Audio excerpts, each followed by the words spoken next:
প্রিয় দর্শক, আমি অভি চৌধুরী। আজ চললাম আমি কাজ না থাকলে আমরা এই জায়গাটায় আসি। এটা একটা গ্রাম, আমাদের গ্রাম না, এটা আমাদের পাশের গ্রাম। এই গ্রামের নাম পুনিয়া। তো আমাদের গ্রাম, আমরা পুনিয়া গ্রামের মাঝামাঝি এই জায়গাটায় বসে থাকি ঘাসের ওপর। এখন তো বর্ষাকাল, চারিদিকে চাষ, ধানের ধানের বীজ, সুন্দর একটা পরিবেশ। এই এখানে বসলে কাদার গন্ধটা পাওয়া যায়, গন্ধটা আমার সেরা লাগে। খুব সুন্দর হাওয়া লাগে এখানে।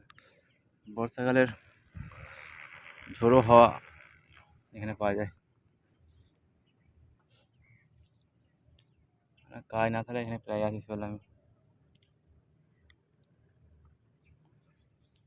আজ একটু আগে থেকে চলে এসেছি, তাই রোদটা এখনও কমেনি, এরপর রোদ কমবে।